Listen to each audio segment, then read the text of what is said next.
Bom dia, boa noite, boa tarde, seja a hora que você estiver assistindo. Eu sou Letícia Parks e esse é o podcast Feminismo e Marxismo, do Esquerda Diário, do Pão em Rosas e do Instituto Casa Marx. E vem a vinheta. Esta geração tiene la revolución. Bom, pessoal, primeiro um aviso. Esse tema de hoje, que é o tema da interseccionalidade, já foi debatido num episódio anterior aqui do nosso podcast, onde a gente faz um apanhado geral da teoria e as suas principais considerações e etc. E nesse episódio de hoje, na verdade, a gente vai ir um pouco mais fundo no debate da interseccionalidade para justamente pensar de que forma ela se materializa como programa, como propostas para a realidade, e de que forma essa teoria tem sido criticada também. Os setores que fazem uma crítica ao punitivismo e a forma como o Estado se relaciona com as massas negras quando cometem crimes ou supostos crimes, né? Então, a gente vai hoje passar pela teoria da interseccionalidade desde a sua origem, debater um pouco dessa origem um pouco mais histórica, né, do debate da interseccionalidade, que é muito atribuída ao coletivo Combahee River. E, por fim, vamos falar sobre essa crítica antipunitivista à teoria da interseccionalidade. Então, vamos lá para o nosso episódio, que está dividido nessas 3 partes, e eu espero que vocês gostem bastante. E quem ficar mais curioso sobre o tema pode voltar lá no nosso episódio anterior sobre interseccionalidade, quando a gente ainda era só áudio, e vocês vão poder saber mais sobre o tema. Vamos lá. Bom, a primeira referência que a gente vai usar para esse debate de hoje é o texto Mapeando as Margens, que é escrito pela Kimberlé Crenshaw, que é reconhecida como a fundadora do conceito da interseccionalidade. A Kimberlé Crenshaw, ela é uma acadêmica, escritora, pioneira no debate da interseccionalidade, pioneira na luta por direitos civis e teoria crítica do direito. A Crenshaw, ela faz toda a elaboração dela pensando muito no campo jurídico e do direito, porque essa é a área dela, né? Então, é bastante importante a gente ter esse ponto de vista, quando a gente encara o debate da interseccionalidade, de saber que ele está vindo de um ponto de vista do debate jurídico, a princípio, através dessa figura que é Kimberlé Crenshaw. Kimberlé Crenshaw é professora universitária, né? Faz parte aí de várias elaborações, e algumas delas estão já traduzidas aqui para o português. Bom, a Crenshaw, ela começa esse texto mapeando as margens, né, que a gente vai debater, que é interseccionalidade, política de identidade e violência contra mulheres não brancas. Ela começa esse texto, ele é parte de um livro mais completo, mas ele é muito interessante. Por que eu estou trazendo ele? Porque ele é muito interessante justamente para a gente pensar a aplicabilidade do conceito da interseccionalidade, né? Então, a Crenshaw, ela vai falar que o que é fundamental, né, para pensar o conceito da interseccionalidade é a gente entender que parte de problemas nas políticas de identidade, né? Então, ela vai falar como alguns críticos das políticas de identidade mostram como elas não servem para atingir setores específicos que recorrem a essas políticas, como se quando houvessem políticas de identidade, o que são políticas de identidade? São essas políticas de Estado que se relacionam com problemas relacionados a pessoas trans ou mulheres, né? Ou seja, você reconhece a existência de uma identidade social que se agrupa em torno de uma opressão, né? Necessariamente, porque senão não teria problema nenhum, né? Tipo, não tem políticas de Estado para fãs de heavy metal, né? Porque fãs de heavy metal não são um grupo social oprimido. Então, as políticas de identidade, elas se relacionam com grupos sociais oprimidos. Então, em princípio, você tem um reconhecimento da existência dessas opressões. E, a partir daí, você reconhece a necessidade de terem políticas de identidade que dão conta de lidar com problemas advindos dessa opressão. Um exemplo de política de identidade são casas-abrigo, né? Para mulheres vítimas de violência de gênero. Outro exemplo poderiam ser, por exemplo, as políticas de cotas raciais, por exemplo, né, que se direcionam a buscar lidar com o fato de que existe uma enorme massa de negras e negros indígenas que deveriam ter direito de acessar as universidades públicas e os concursos públicos e não conseguem, não por conta de um problema de falta de capacidade própria, mas por um problema de como a política funciona, né? De como a política é feita para que esses setores não possam ingressar. Então, esses são 2 exemplos que a gente pode usar. O exemplo das casas-abrigos vai ser bastante debatido pela Crenshaw, né? E aí ela vai falar justamente isso, né? Que quando você olha para as políticas de identidade e você aprofunda sobre elas, você vai ver que boa parte dos setores que deveriam estar sendo atendidos por essa política não conseguem acessá-la, ou porque a política não pensou sobre essas pessoas, ou porque a política pública, quando é pensada para a mulher, essencialmente, ela acaba imaginando uma mulher essencial, ideal, que não é a mulher de verdade que busca essa política pública, né? Então, o artigo dela, ele está baseado em problematizar essa questão.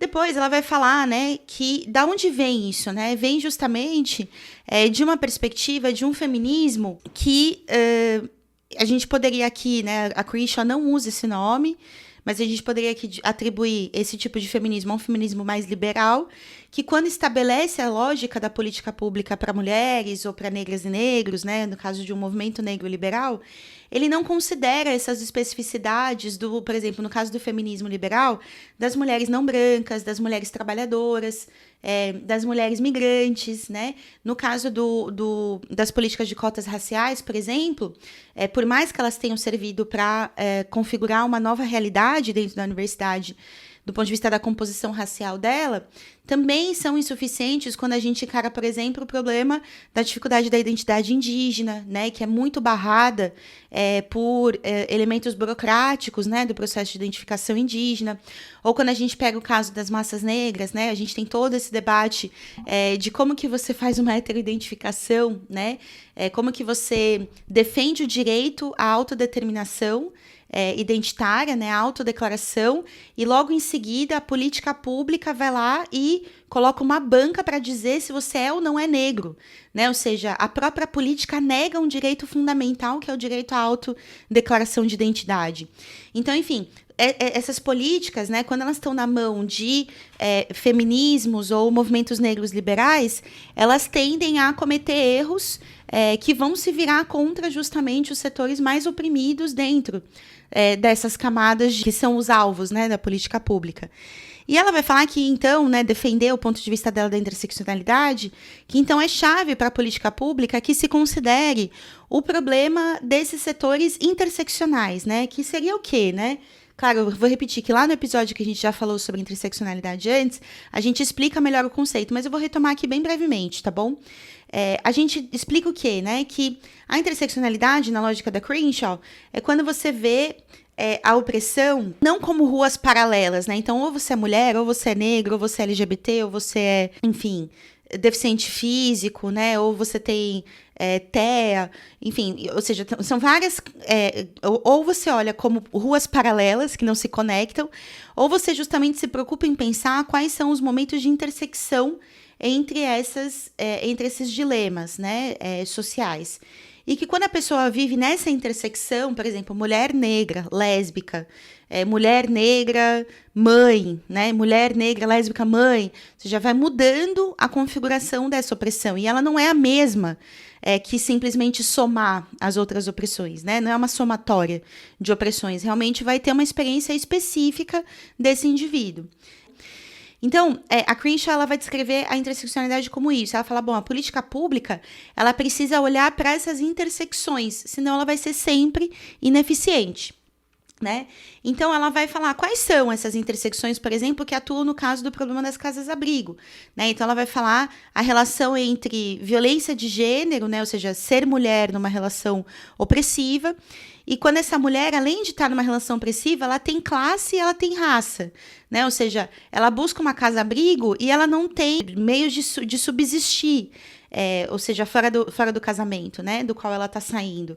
Ela não tem um emprego estável, ela tem um emprego que paga muito pouco e ela não conseguiria bancar os próprios filhos. Ou, enfim, várias outras possibilidades de dilemas que essa mulher pode estar enfrentando que vão para além simplesmente da condição de mulher oprimida dentro do casamento, né? E aí ela vai citar um outro fator, né, que é o fator migração. Ela fala, olha, muitas casas-abrigo que eu visitei tem um problema elementar, que é o problema da linguagem, né? Então, essas mulheres, elas chegam lá, isso nos Estados Unidos, gente, é um problema muito sério, porque boa parte da população é hispanohablante, ou é chinesa, né, ou é japonesa, ou seja, são pessoas vindo de todos os cantos do planeta, né, isso é feito de um país ser imperialista, né, não é que as pessoas vão para lá porque elas falam, aqui a vida vai ser muito melhor, sou fã dos Estados Unidos, elas vão para lá porque a situação do país delas está muito difícil, e isso é produzido por política do imperialismo, né, estadunidense, francês, etc. Então, Estados Unidos não é uma vítima da migração, e migração deveria ser um direito, né, gente, migrar é normal, migrar é a realidade, gente, a história da humanidade é a história da migração. Mas, enfim, a migração se consolida como um problema social nos Estados Unidos justamente pela forma como as políticas de Estado funcionam. E uma das coisas que a Crenshaw destaca é justamente isso, mulheres que vão buscar abrigo em casas-abrigo e quando chegam lá não conseguem se comunicar com os funcionários das casas-abrigo porque não tem alguém que fale a língua que elas falam. Ela cita até um caso bastante emblemático de uma casa-abrigo que é buscada por uma mulher que não fala inglês. E essa mulher ela é recusada ao acesso à casa, porque, segundo, né, o atendimento, os grupos de terapia coletiva eram em inglês e ela não poderia participar, eles não queriam ter uma experiência de uma mulher que ficasse deslocada dentro do grupo de apoio. E aí a pessoa que está ajudando ela, né, a advogada que está ajudando ela a conseguir essa vaga, fala, mas isso é totalmente absurdo, ela pode voltar para casa e ser assassinada, né? Ou seja, ela precisa ir para algum lugar, mesmo que seja essa noite. E no fim é tão difícil que essa mulher para de fazer contato, tentando a casa-abrigo, se cansa e não se sabe o que aconteceu com ela, né? Se ela buscou um outro lugar, se ela foi para casa de um familiar, se ela foi para a rua. Ou seja, esse é um problema que ela cita nos Estados Unidos, mas que também existe no Brasil, né, gente? A gente tem uma situação bastante grave aqui no Brasil de dispersão da política de casas-abrigo, que é uma política muito importante. A gente já comentou isso num episódio anterior, que era um plano de emergência para violência de gênero, né, e feminicídio. Voltem lá também para poder dar uma olhadinha, quem, né, quiser aprofundar mais o tema, para a gente poder desenvolver outros temas aqui nesse episódio. Então, ela vai dizer justamente, né, que o não reconhecimento do caráter interseccional das opressões, o que ele faz é levar a que essas pessoas simplesmente não consigam ser atendidas pela política pública. E que é fundamental que elas consigam ser atendidas porque elas não são uma pequena minoria.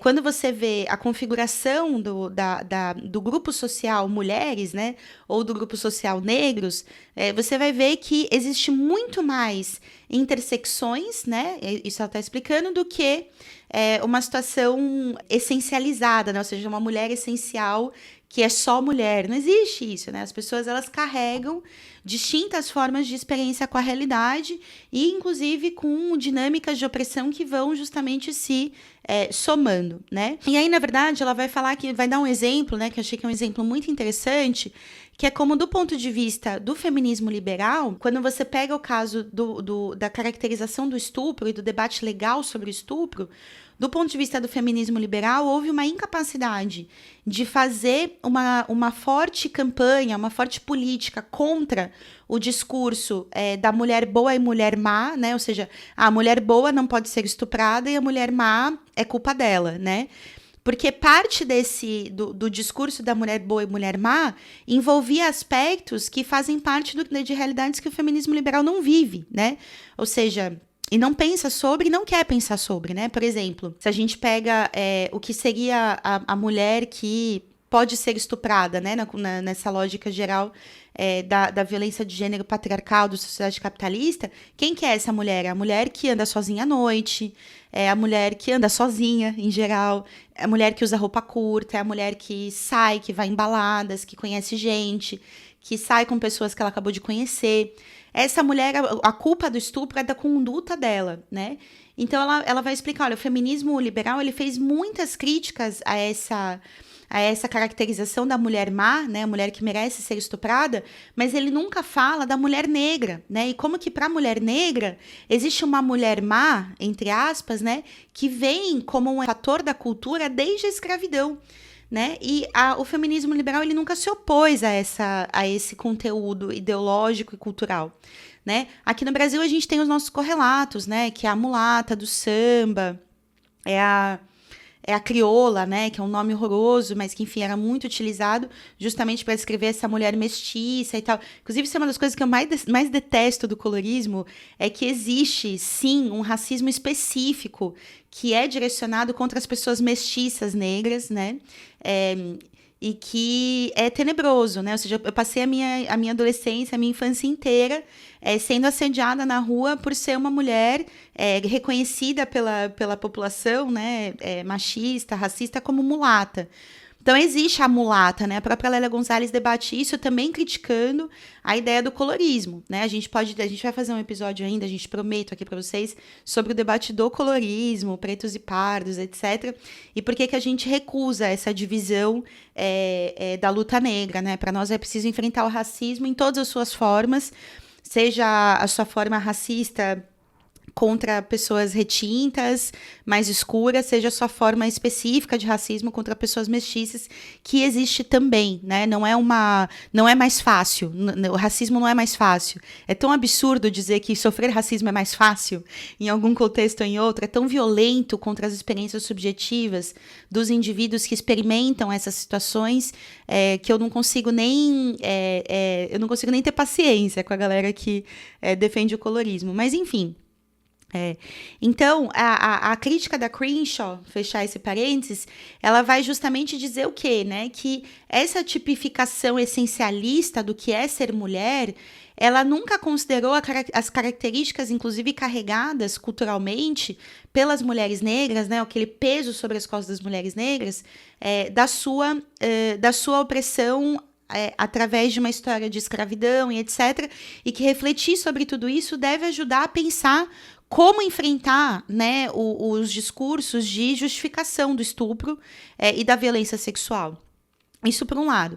Por outro lado, ela vai comentar vários casos de idas a delegacias e etc., aonde ela percebe que existe uma resistência por parte de dirigentes do movimento negro, em especial homens, em não querer que os dados sobre a violência de gênero e sobre a violência sexual dentro dos seus bairros fossem explícitos, para não reforçar uma espécie de mistificação do homem negro como um homem violento, que estupra e que bate, né?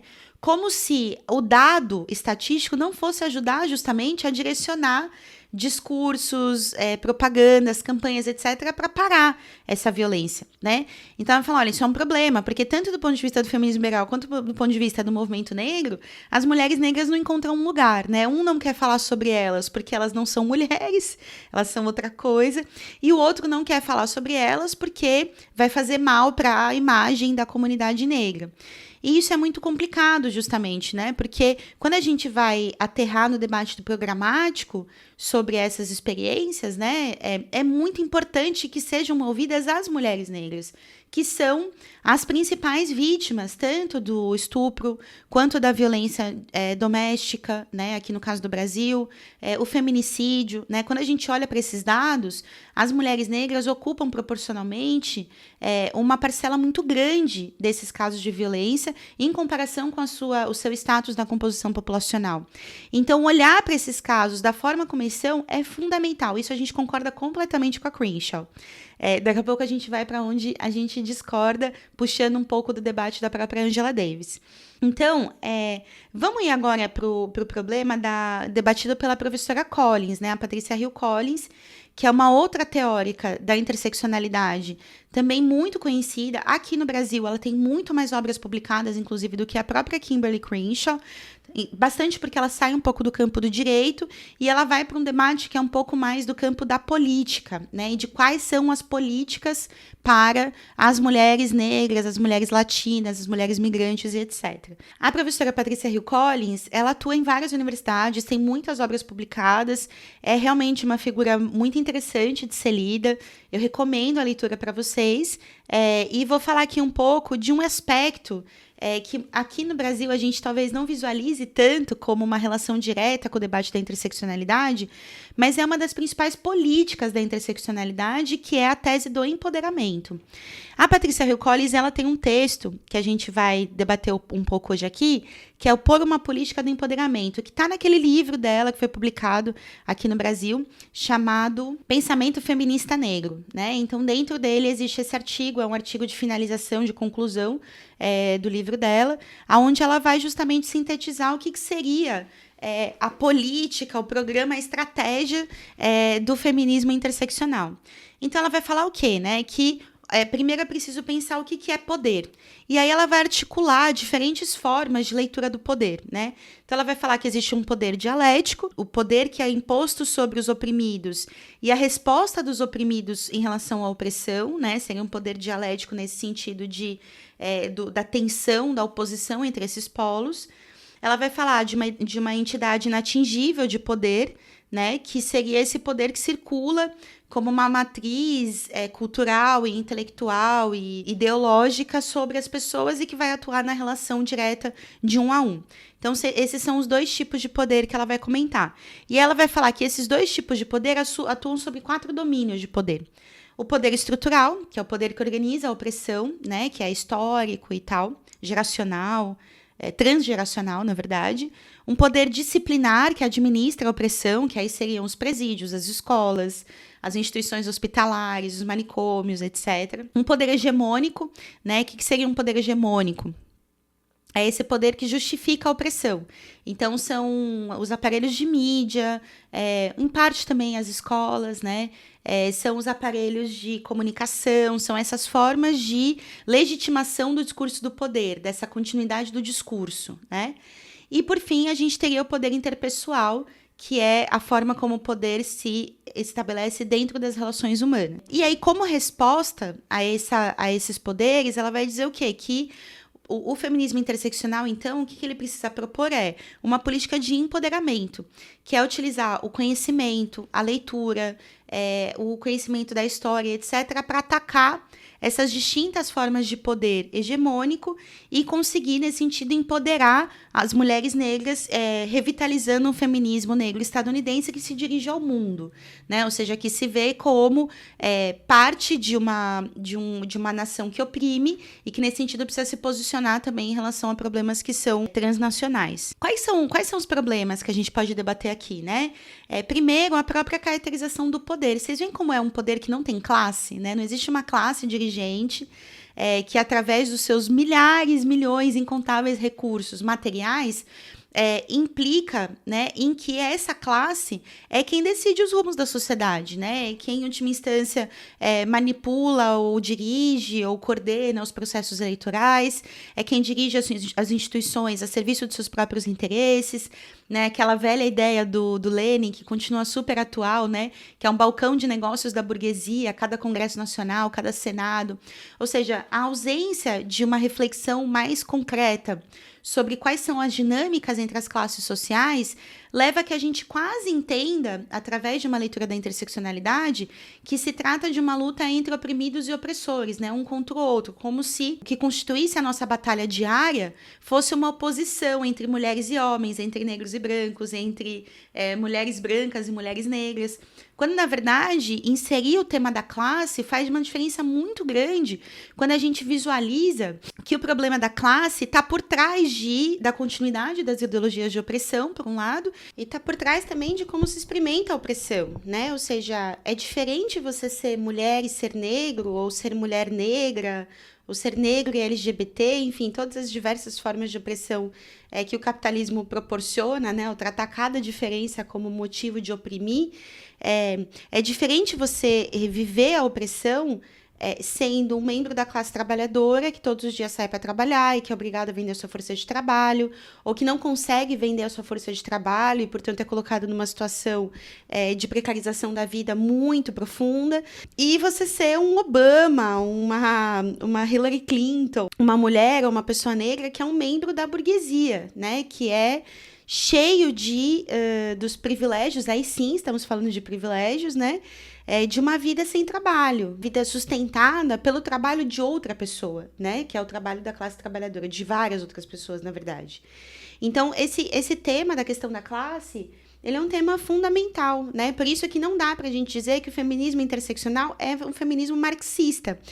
Porque apesar dele fazer uma crítica importante ao feminismo liberal, que inclusive acho que é preciso aprender e ler e se referenciar bastante, porque realmente são críticas muito importantes, apesar dele fazer essas críticas importantes, ele termina não sendo um feminismo que arma a gente para uma saída que seja uma saída efetiva diante dos dilemas da sociedade capitalista, né? Por quê? Porque se a gente não consegue ver o dilema e o paradigma do antagonismo de classe, a gente termina simplesmente tentando melhorar a sociedade capitalista da forma como ela é, né? Tornar ela mais justa, empoderar as mulheres, ou empoderar as mulheres negras, empoderar os negros, LGBTQIA+, indígenas, colocando eles em cargos de poder ou em posições de destaque, de elite, dentro de uma classe, de uma sociedade de classes que continua intocada, né? Então, quando a gente vai descer a terra do que são as propostas do feminismo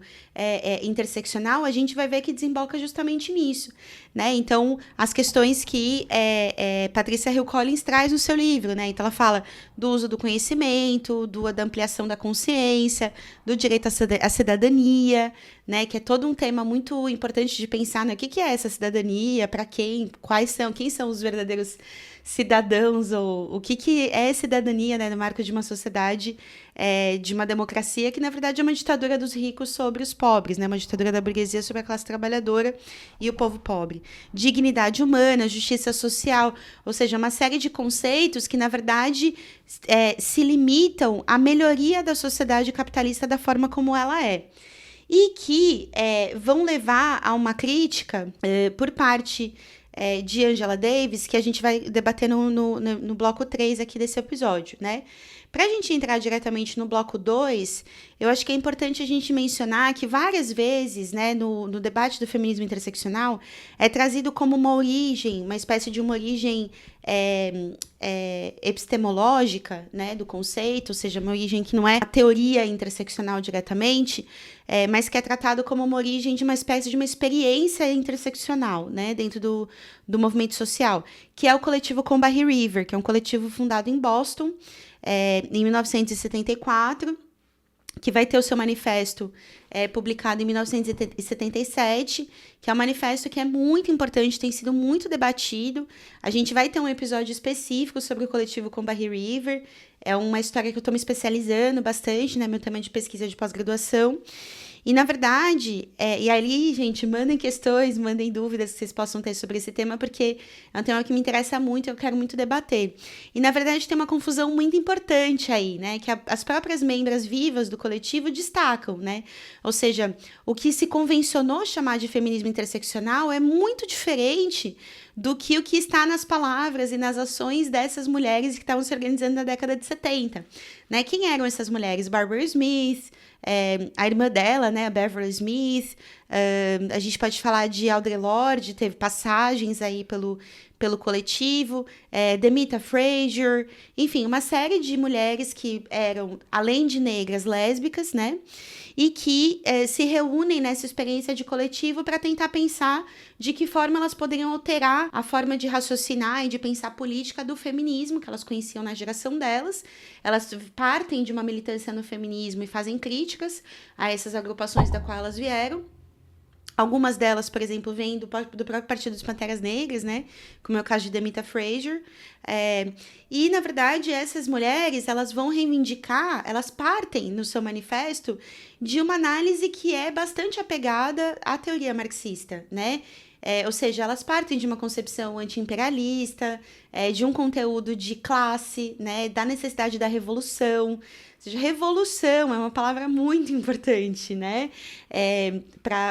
Tanto para o coletivo Combahee River, como para todas as feministas marxistas, revolucionárias, porque para a gente não dá para continuar na sociedade capitalista, né? Então, existe essa delimitação que é muito importante de fazer sobre essa experiência original do coletivo Combahee River, que inclusive é muito interessante, né? Eu tô trazendo aqui para vocês. Gente, quem não assiste, quem só escuta o podcast, eu recomendo muito que vocês deem um pulinho no YouTube e deem uma olhada nos episódios, porque a gente tem colocado imagens e tal, e talvez quem esteja só ouvindo acaba perdendo.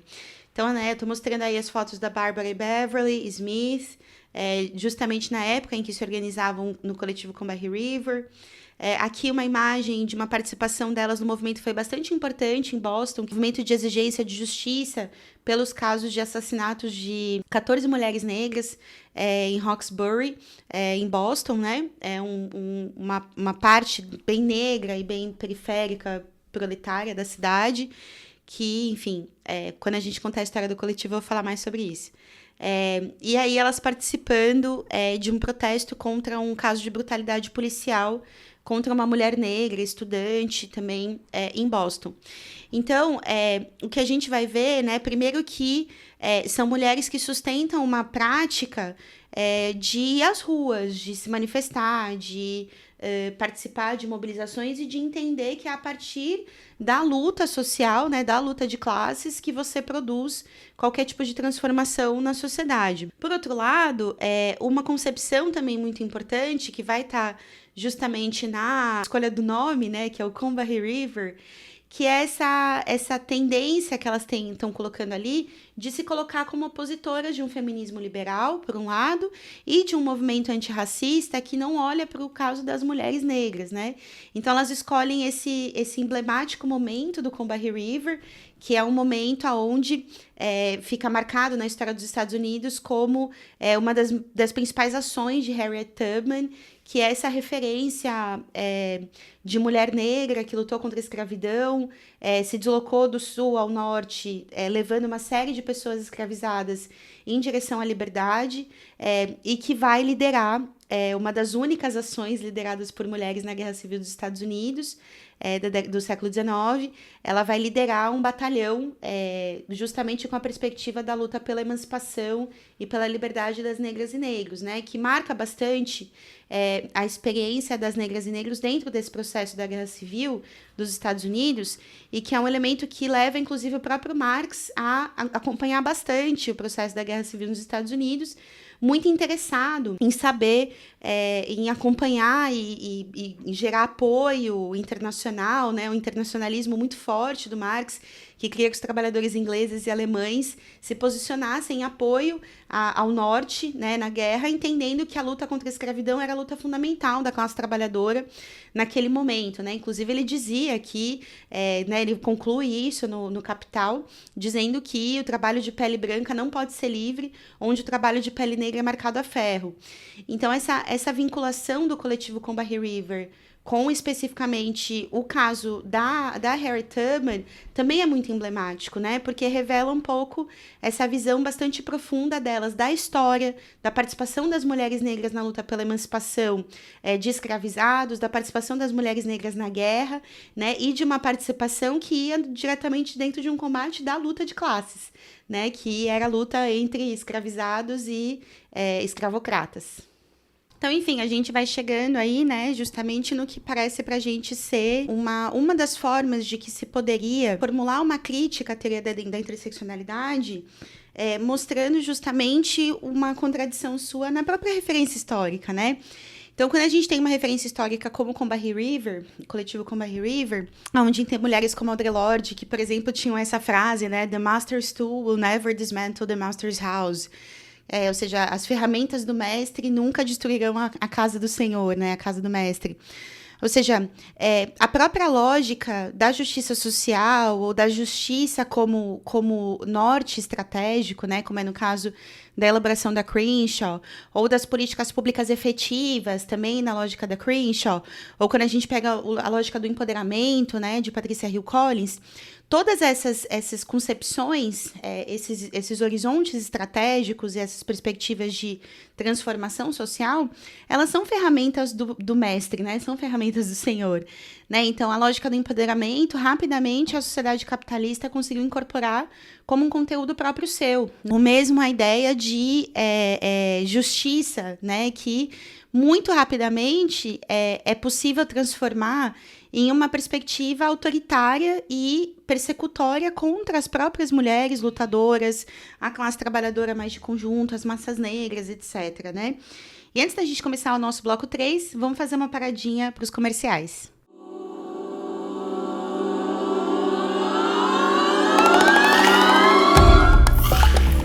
E caminhando para o nosso bloco 3, e já de fechamento do nosso episódio, onde a gente vai debater justamente a crítica que é feita por Angela Davis, né, que está disponível dentro do livro da Carla Cotirene, onde a Carla Cotirene vai fazer esse apanhado da crítica da Davis, justamente nesse sentido ao debate da interseccionalidade, né, ou seja, quando existe uma teoria e uma fórmula-programa, como a da teoria da interseccionalidade, cujo horizonte é mapear as violências e propor formas de combate a essas violências que muitas vezes passam por saídas de justiça, né?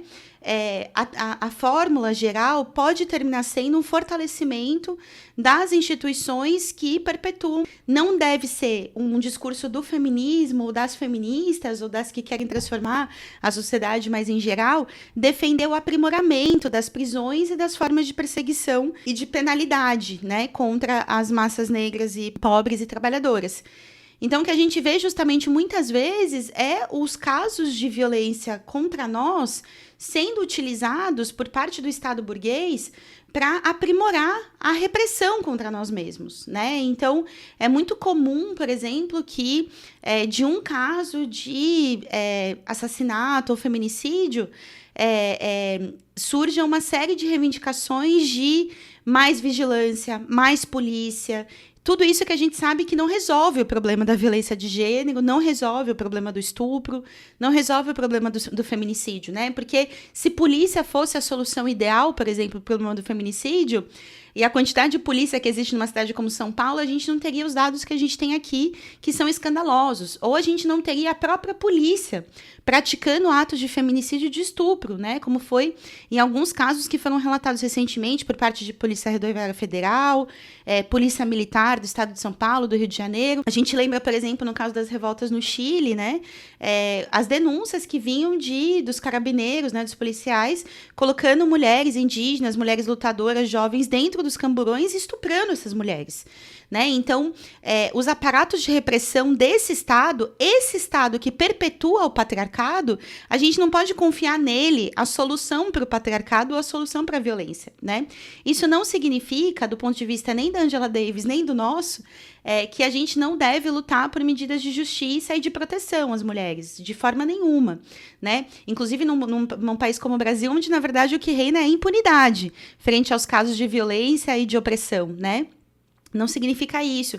Significa só refletir o que deve ser o nosso horizonte, né, estratégico político. O nosso horizonte estratégico político é aumentar as prisões, ter mais gente presa e potencializar as formas da repressão, ou refletir a possibilidade de transformar essa sociedade, né, de viver uma sociedade livre de opressão e de exploração, que parece um caminho super utópico, mas, gente, utópico é acreditar que mais prisão e mais polícia resolve o problema da violência de gênero. Não resolve, né? O distópico da coisa é que esses caminhos estão levando a gente para a repetição do mesmo, do processo da história, né?